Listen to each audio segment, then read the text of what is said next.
If you don't have the skill set to do maybe your own structure, or you don't think you do, this is the solution to jump right in. It's instant house. Yeah. If you just bought some off-grid land, or maybe you're just off-grid curious and you're thinking, where are we going to live? Because we don't have much time and we don't have any building skill, I've got a couple options for you to think about today. We're going to look at yurts and we're going to look at pre-made sheds.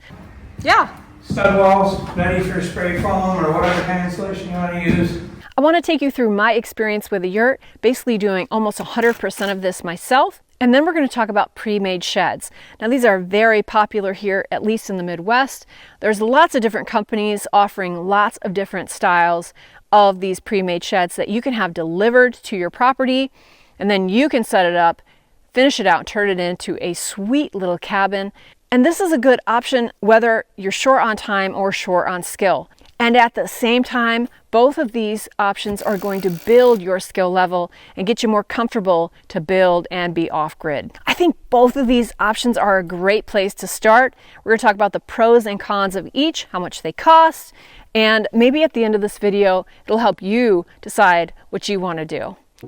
So why did I choose a yurt? There's just something kind of magical about these round spaces. They just really make you feel, I don't know, just cozy, I guess. And the fact that these structures are completely portable. You can get these into some pretty tight spaces, and if you don't like where it's at, you can take it down and put it up somewhere else. And you can make it as modern or simple as you'd like. Now these pre-built sheds or cabin shells are going to be a great option for anyone that has access by a large truck. They can come in, drop these things off, and then it's up to you to finish them as you'd like. Or, like this one, you can get it pre-finished. This one's not going to be as easy to get into a remote location, and once it's there, it's going to be there unless you have heavy equipment. Both of these structures can be set up for off-grid living with simple systems, just like I have here. Buckets, I have a DC fridge, and everything is powered by power stations, which are powered by the sun. So set up some solar, you'll be all set. We have people come to us all the time, 18, 20-year-old young people that are just starting their life out, that are just getting like married, and they don't have $300,000-$400,000 to spend on a house, and they don't want to be in debt for 30 years. And right. So they're starting small, something that they can afford, pay off within a few years, and then save their money for property or a house. And I think it's a great idea. And then we get people that are all the way up into their retirement age, early 60s and beyond, that are saying, hey, we just sold our house, our big house, our kids are gone. We don't need a big house anymore, and we just want to live small. I think it's smart. It's an exciting industry to be in, because just the fact of seeing people be able to live debt free, or have that goal in mind. No matter what option you choose, there is going to be some preparation of your land. And that's going to take time, but you can do it by hand, mostly by yourself, without heavy equipment, if you do it right. The other thing you're going to find out is you're going to learn a lot. For instance, when I had to build the platform for this yurt, this is something I'd never done, and I was using a very unique design. And it really challenged me, which is part of the fun of doing this kind of stuff. You get to learn new skills as you go along. You just can't be afraid of it. Once I got the platform done, it was time to open up the crate that the yurt came in. I went and picked up this crate from a shipping company with just my truck and a 6x10 trailer, and it barely fit. This thing was 7 feet tall. It was a huge crate. They loaded it with forks, and believe me when I tell you that I drove very slow and took every back road I could to get back to this location. But that's the beauty of these yurts. You can get them into tight spots, you can get them into remote locations, and if you don't like where it's at, you can take it down and put it up somewhere else. It's not going to be fun, but it's totally doable.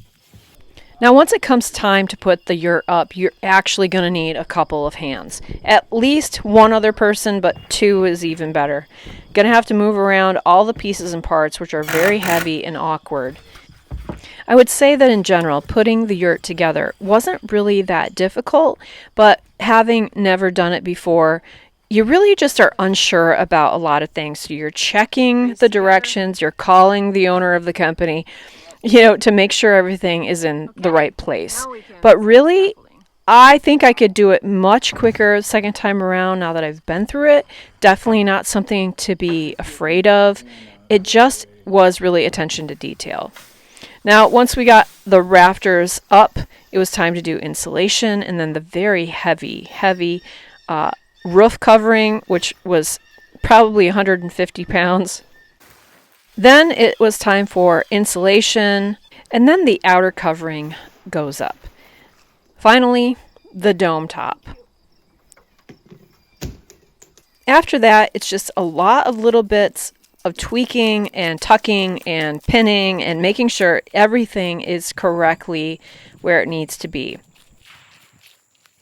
I got my yurt from a company called Living Intent Yurt Company out of California.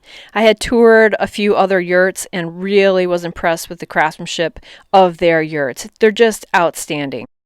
It's 12 feet to the top of the dome, and the walls are nearly 7 feet tall, which leaves you with quite a design challenge. Now, this is a 20-foot yurt, and I got a lot of upgrades with it, like these glass French front doors. I got a half-light back door and real windows, which really makes it feel like a cabin. I love the real windows. Otherwise, most yurts just come with vinyl windows. I also got upgraded insulation in the walls and in the roof. Now, where we're at, we get lots of cold and plenty of snow in the winter. So I also wanted to get the upgraded snow and wind load kit. These are basically just supports that run from the rafters to the floor for that extra support in the winter. The other upgrade I got was a superior roof vinyl, and that's guaranteed 15 years by the manufacturer, and according to Caleb, the owner of the company, more like 20 or 25, kind of like a standard roof.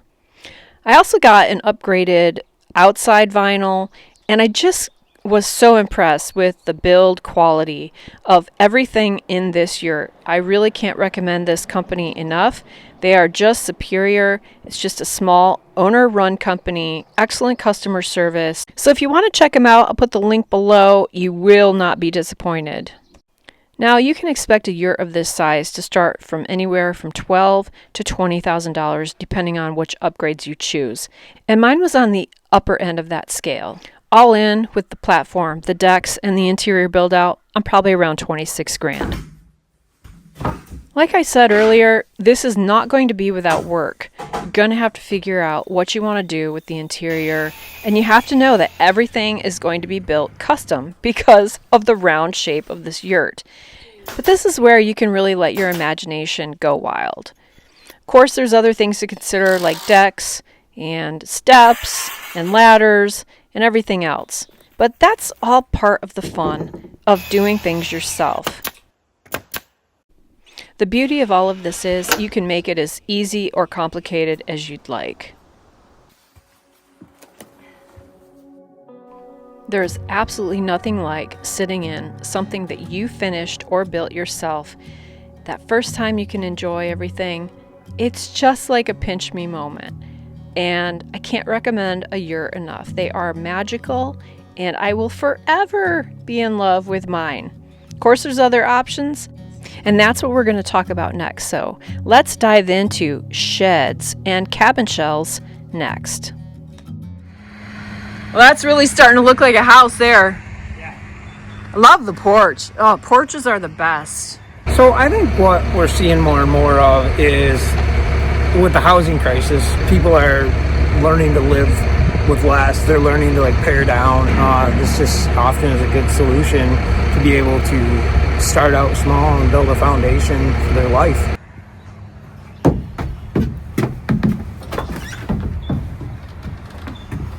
Oh my goodness, this is so great. Look how bright this is going to be. The acacia plywood. So this building is built with all southern yellow pine. So this is all southern yellow. It is extremely strong. And this is 2x6. These are 2x6. So this is not going to be more insulation. It's going to be stronger. Yep, it's stronger. It's 2x6 floor joists. That's the other thing you'll find with a lot of these cabins and that you'll see where a lot of them will have 2x4 floor joists, which is fine. You can get away with it. It's the code. It'll span that far because it's got the runners underneath it. We just did it a little different on this one. You can get more insulation on the floor that way too, and it's very strong. I really love how many windows this has. Yeah. I'm such a fan of windows. So this would be like a bedroom. A lot of people I see are partitioning this off, or they'll 45 this out and they'll put a bedroom here. I'll see them put like their bathroom, a small little bathroom here, and then put their kitchen over here or whatever, and then have a nice little living space there. This is it's cool. A really cool design. This is actually a customer designed building, so we do that too. So customers will come say, "Hey, we got a vision of what we want. Can you build it?" We loved it so much that we just started making. You replicated it. Yeah. So what does this one run for? Just the shell like just this? Just the shell on this one's $18,000 the way it says. Oh my gosh, that's incredible to me. Because if you can do the work of finishing this out, that is so affordable. I mean, what are the dimensions here? This is a 16 by 40 total. My gosh. This is so cool. I'm such a fan. It makes me want to buy one. I don't have nowhere to put it, but like, I just love the idea of finishing out a shed house. Yeah. Like all the hard part's done. You just finish it out. Yeah, just finish it out, and it's just kind of waiting for, like your finishing touches. Right. That's what's cool about it. You get to bring it to life. So. Get to bring it to life. Yep. I'm just gonna step out here a minute. Look at this porch. Oh my gosh, I just want to sit on the porch.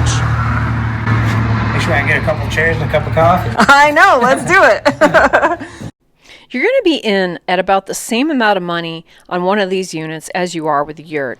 Anywhere from $12,000 to $20,000 or more, depending on what features you get, what kind of finish level you're at, so on and so forth. What's your thoughts on code with all of these buildings? More and more we're asked that question. What we do different is we'll fill out cross-sectional drawings for customers, which shows just how the building's built, Michigan residential building code. So we'll do all that, right from construction grade lumber all the way up to engineered trusses with engineered plans on the trusses and everything. So that's kind of what we do different. What we're running into more and more is just the fact that certain townships and municipalities will have certain square footage requirements. They'll have like a 800 square foot requirement. So as an industry, we've built them bigger and bigger, longer and longer, because you can only go 16 wide, and then they've gotten wise to that. So they'll start making them be 20 foot on one side or 24 on one side. So it seems like it's kind of a fight, but that's why it's so important. I think if you're a resident in the area, you go to the township meetings and go get on the boards. It's not really hard. Anybody can do it, and not a lot of people want to do it anymore. So oftentimes what happens is you'll sit in those board meetings and nobody shows up, and they just do whatever they want. So whoever's sitting on the board makes all the decisions for everybody in the whole community. So my suggestion would be go to the meetings, speak up, say something, tell them, hey, who are you to tell us that we have to have a certain square footage requirement or a size requirement.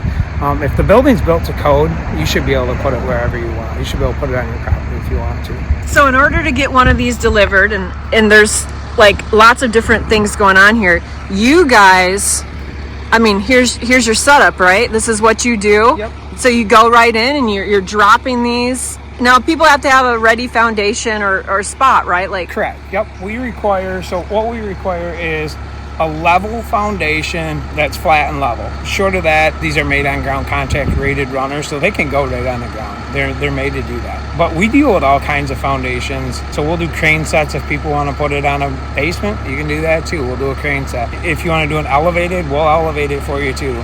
There is fees associated with that, but we will elevate them so you can get plumbing underneath them. I mean, there's all kinds of ideas that I've seen people do. So if you are in kind of a tight spot, a tighter location, do you have to have this kind of like big space to drop this in, or can you negotiate it in kind of tight spots? So we can. So with the mule on the back of on the truck, that mule will pick up one of these whole big cabins, and you put wheels under one end, and then you pick up the other end, and you can maneuver it. I can run that thing 90 degrees. I can get it in a pretty tight area. So yeah, that is amazing. stud walls ready for spray foam or whatever kind of insulation you want to use. I mean, and I also love the idea of taking something bare bones and learning the skill and learning how to do the stuff yourself. But, oh man, I'd be so happy to start with a shell. It's a 12 by 30 footprint. Yeah, that's nice. There's a lot of guys that are, you know, very inexpensive, but that's what's important to look at is like, you know, we do plywood on the walls on a lot of these. We plywood on everything. So it's plywood walls, it's plywood on the ceiling, plywood on the floor. That is definitely a sign of a higher quality build. When anybody uses green rough sawn lumber, there's going to be a lot of problems. So that's something to pay attention to. To wait for a while before you can do any insulation or before you do anything, because otherwise what will happen is you'll get mold issues if you try to just seal it up. So we went to all construction grade lumber, plywood line it, and then and then we house wrap it with house wrap. The roof gets plywood and then a synthetic vapor barrier, and then it gets a steel roof. Nice. So these things are ready to go. You know, pay attention to how it's put together. Yep. And do your due diligence. I've seen windows that look kind of, you know, not the best windows. Still have the inexpensive, the single pane aluminum. Yes. Yeah. We try to upgrade it, make it a little bit nicer. We do the fiberglass insulated doors with a PVC jamb so they never rot. We try to make it maintenance, you know, as little maintenance as you can. Yeah. So. Well, you know, word gets around if you're doing a good job or you're doing a bad job with your manufacturing. So you want people to come back and say this is really built well, and I highly recommend these guys. Right. Yeah, that's the difference. So yeah. I've never wanted to be the cheapest guy around. We just want to build the best quality. So if you're looking for a ready-to-go building, this might be your answer. Very little to do. You can either get finished or unfinished, and there's lots of options to choose from. So many people have the dream of having a cabin of their very own, but they think those skills are out of their reach. Well, I'm here to tell you that they're not. All you have to do is try. You can do anything you put your mind to, and you would be amazed what you're capable of. Pretty soon, there you are, sitting in your very own cabin, and it is like a dream come true. Well, there you go. Hope you liked the video. A couple of great options for quick and instant housing. I'll put the link below to Living Intent Yurt Company. And if you use my code, you get a free dome opener kit. And if one of those sheds in this video caught your eye, check out Between the Lines. That's John Turner's company. He has lots of makes and models of sheds available for you to turn into a cabin. I hope you got some great info out of this video. I'll see you in the next one. This is Girl in the Woods. She gone. Oh, and don't forget to get outside and get happy.